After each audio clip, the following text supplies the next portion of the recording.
2025 оны 2 дугаар сарын 10-ны өдөр Дижин хотын нэгэн бага сургуулийн сурагч болох 7 настай Ким Ханил сургуулиасаа сураггүй болсон тухай мэдээлэл эцэг эхэд нь ирэв. Хүүхэд сургалтын дараах төвд очоогүй, автобусанд бас суугаагүй мэдсэн багш нь эцэг эхэд нь мэдээлж улмаар цагдаа дуудлага өгч хайлт эхэлсэн. Хайлт эхлэн 35 минутын дараа гэхэд охины эмээ нь Ким Ханилыг сургуулийн 2 дугаар давхрын аудио танхимаас олсон юм. Охин тэнд 48 настай тус сургуулийн эмэгтэй багш болох Мёнже Ваны дэргэд зэрлэгээр олон удаа худалдуулсан байдалтайгаар олдсон байдаг. Багш Мёнже Ван ч өөрийгөө гэмтээсэн байв. Хоёулаа эмнэлэгт хүргэгдсэн боловч Ким Ханил амнасаа алдаж Мёнже Ван баривчлагдсан. С жигтний өмнөх түүхээс үзвэл тэр 2018 оноос сэтгэл гутралын эмчилгээ авч байж. 2024 оны 12 дугаар сарын 9-нд тэр багш 6 сарын амралт хүссэн боловч сургууль нь зөвшөөрөлгүй 20 хоногийн дараа иргэн ажилдаа оржээ. Тэр энэ хугацаанд сэтгэл түгшил, гэр бүлээс холдсон мэдрэмж, хүчирхийлэл үзүүлэх зан авир гаргаж байж. Урд нь бусад багшид гар хүрч сургуулийн компьютер эвдэх, төрөмгийн зан авир гаргаж байсан ч сургуулийн захиргаа нэмэлт арга хэмжээ авч чадаагүй. Аллах гарсан өдөр Мёнже Ван охиныг санамсаргүй сонгож аудио танхим руу дагуулan оржээ. Худал хэлж ном өгнө гэж хэлсэн байдаг. Тэнд охиныг олон удаа хутгалж амь насыг нь зэрлэгээр хөнөөсөн. Мёнже Ван энэ охины ангийн багш биш, бүр огт танихгүй хүүхэд байсан ч сургууль дотор санамсаргүй ганцаараа явж байхад нь тааралцснаар хохирогч болгожээ. Мөн өдөр цагдаагийн байгууллага сэжигтнийг баривчлах тухайн газар орон байр хувийн цахим төхөөрөмжийг шалгах ажиллагааг нэн даруй эхлүүлв. Шалгалтаар Мёнже Ван интернетээс аллах, хутга хэрэглэх арга барил, зорилтод хохирогчийг сонгох тухай мэдээлэл судалсан баримт илэрсэн. Мөн сургуулийн оролцоох дэлгүүрээс хутга худалдан авсан нь камерын бичлэгээр нотлогдов. Эдгээр баримт нь аллах, урьдчилан төлөвлөгдсөн болохыг харуулв. Хэрэг гарахаас өмнөхөн Мёнже Ван өөрийн нөхөртөө утсаар ярихдаа гэмт хэрэг үйлдэнэ гэдгээ хэлжээ. Нөхөр нь харин анхааруулж гэртээ ирэхийг шаардаж, эсвэл цагдаад мэдэгдэхээ хэлсэн боловч яг тэр мөчид арга хэмжээ авч чадсангүй. Хэрэг гарсны дараа Мёнже Ван өөрийгөө хөнөх орлого хийсэн ч тэр нь амжилтгүй болж эмнэлэгт анхан шатны тусламж авсныхаа дараа шууд баривчлагдсан. Энэ хэргийн шалтгаан нөхцөл байдалд сэжигтний сэтгэл гутрал гол шалтгаан гэж эхэндээ мэрэгчлэтнүүд үзв. Мөн урд нь гарсан хүчирхийлэл, түрэмгий, зан авир бас сургуулийн захиргааны хяналт сул байснаас охин аюулд өртсөн гэж дүгнэсэн. Хин нэгнийг алах нь урьдчилан төлөвлөгдсөн, харин охиныг санамсаргүй сонгосон гэж үзэж болох үйс баримтууд олдсон юм.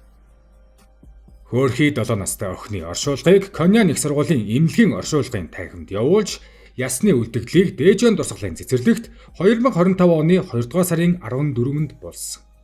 Эцэг эх ойрын төрөл төрөсөд багш нар олон хүн оролцсон. Сэжигтнийг баривчилсны дараа цагдаагийн байгууллага гэрчүүдээс болон сургуулийн ажилтнуудаас мэдээлэл авч хэрэг явдлын нарийн судалгааг хийж эхлэв.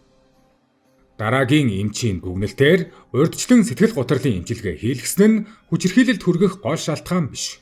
Харин тухайн үед өөрийнх нь амьдрал, гэр бүлийн орчинд сэтгэл түгшил, хүчирхийлэлтэй холбогдсон зан авир нь хэн нэгэн сул дорой нэгнийг сонгон хөнөөх шалтгаан болсон гэж тогтов. 48 настай багш Мёнже Ван баривчлагдсныхаа дараа цагдаад өөрийн үйлдэлийг хүлээн зөвшөөрч охиныг санамсаргүй сонгосон, мөн өөрийгөө хөнөөх санаатай байсан гэж мэдүүлв. Энэ хэрэг нь Солонгосын нийгэмд маш хүчтэй цочрол өгсөн юм. Хэрэг болсон сургуулийн гадна олон мянган иргэд ирж цэцэг, тоглоом, чихэр зэрэг зүйлс байрлуулж хохирогчийг хүндэтгэжээ. Охтын K-pop Ivy хамтлаг охины оршуулгад цэцгийн хүрээ илгээсэн бөгөөд охин тухайн хамтлагийн фэн байсан гэж. Сургуулийг 7 хоног хааж, аюулгүй байдлын хяналтыг эрчимжүүлэх шаардлага гарав. Харин охины эцэг эх нь сургуулийн хяналт сул байсан, сэжигтний сэтгэл зүйн асуудлыг хянах арга хэмжээ авч чадаагүйд харамсаж буйгаа хэвлэлд ярьж байв. Мөн эцэг эх нь хүүхдийг хамгаалах хууль эрх зүйн зохицуултыг сайжруулах, багшийн сэтгэл зүйг хянах тогтолцоог баталгаажуулахыг хүсв. Мэргэжлийн болон сэтгэл судлалын шинжээчид үзэл бодлоо илэрхийлж эхлэв. Сэжигтний хүчирхийлэлд хүрэх хандлагатай. Сул дорой хохирогчийг зориудаар сонгож хүчээр дээрлэх маягаар аллах үйлдсэн гэж дүгнсэн. Сэтгэл гутрал нь ийм үйлдэлийн гол шалтгаан биш, харин сэжигтний төлөвшлийн зан авир, хувийн нөхцөл байдалтай холбоотой гэж үзсэн. Мөн урьдчилан хяналт багш нарын сэтгэл зүйд зөвлөмжийн систем байхгүйд учир шалтгаан байсныг онцолжээ. Энэ хэрэг нь ирээдүйн сургалтын аюулгүй байдал, багшийн мэргэжлийн хяналт, хүүхдийн хамгаалалт, сэтгэл зүйн хяналтын тогтолцоо сул байгааг харуулв.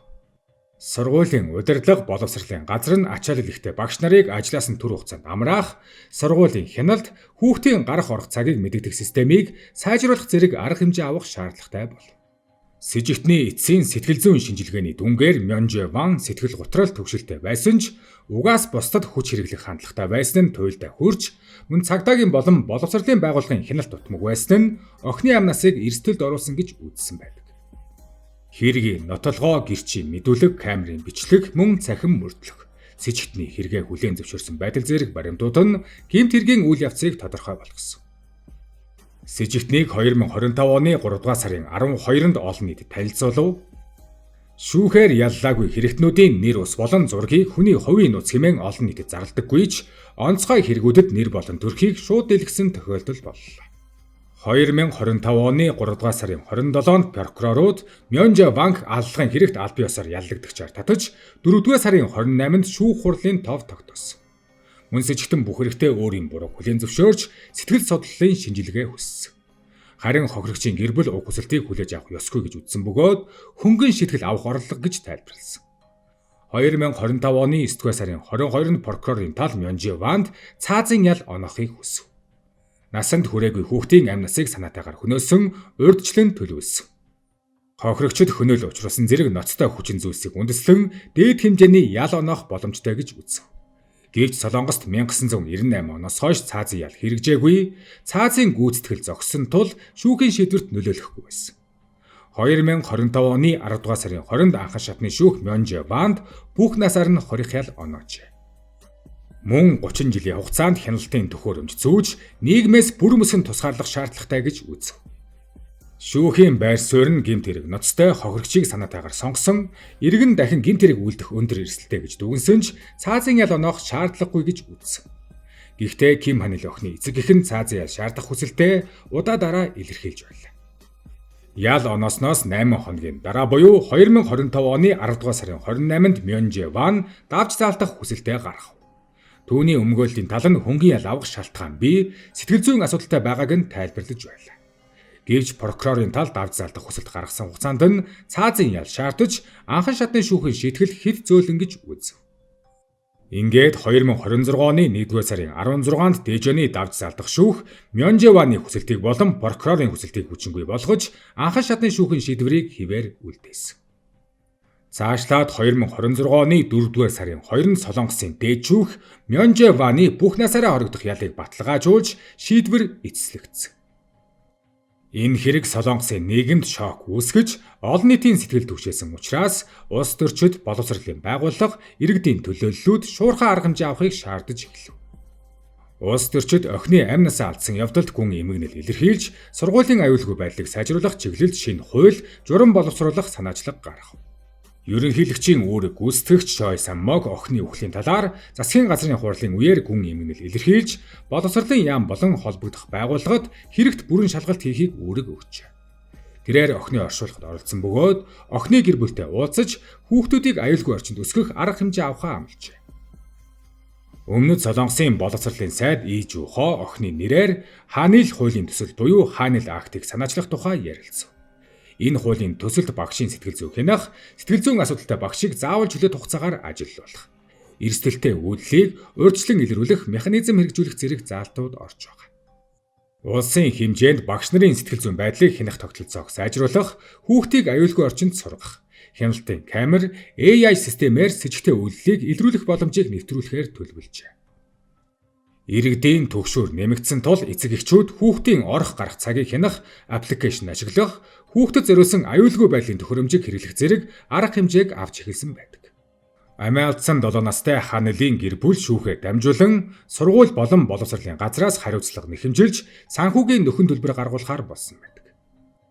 Энэ хэрэг бол нэгэн энгийн амьдрал тайртай ирээдүйд мөрөөдөлтэй, найз нөхөдтэйгөө инээж тоглож өсөх ёстой 7 настай охины амийг хүчээр тасалсан аимшигтай үйл явдал байлаа.